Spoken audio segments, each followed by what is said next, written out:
but not, well, we didn't feel it, like no one from my family was there.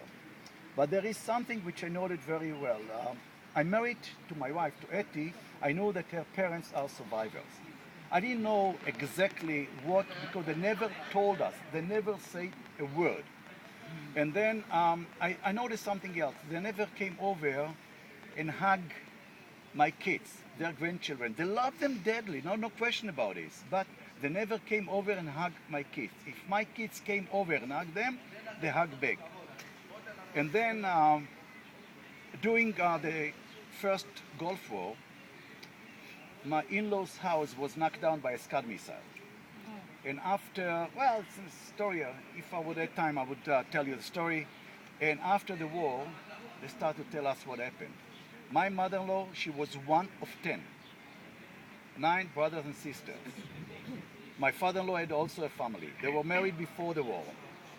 Not only married before the war, they had 2 kids already. And if the Nazis invaded to Poland, they've been sent over to Warsaw Ghetto.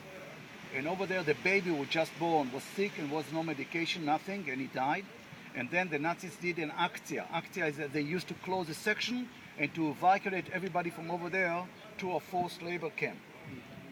And her husband was caught, and he spent the entire 3.5 years in a coal mine. He was a mechanic engineer. In a coal mine, never saw the sun for 3.5 years.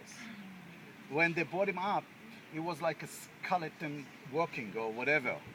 And she was a very beautiful woman, and the other kid was killed. So they lost the 2 babies. She lost her husband because she didn't know where is he.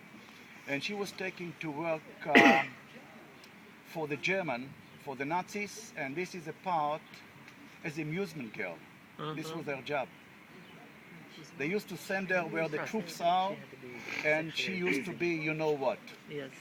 And then in one way or another, she managed to escape. And then she caught again. And this time she had, they didn't follow every single one of them.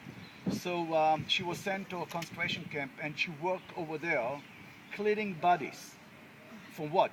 From the rings, golden tooth, and so, and she ended the war. After the war, she went back to where they used to live. She went back to where they used to live. And she came over, she saw no one. No father, no mother, no brothers, no sister, no nieces, nothing. She was not the oldest one. She was in the middle. She had older brothers, they had kids and everything. No one from her family survived. On the way from the market to the train station, because she went to the market to buy a piece of land to wait next to the train station. So this will take her to Warsaw. Over there, she might find some other Jewish people and they will help her. She saw somebody lying on the street and people surrounding him. Out of curiosity, she went over to see what is it. It was her husband. She found him and he fell because he found out that nothing. He also by himself. Then they swear they're not going to be separated again, and they came over here later on to Israel. My wife was born over here in Jerusalem in 1949.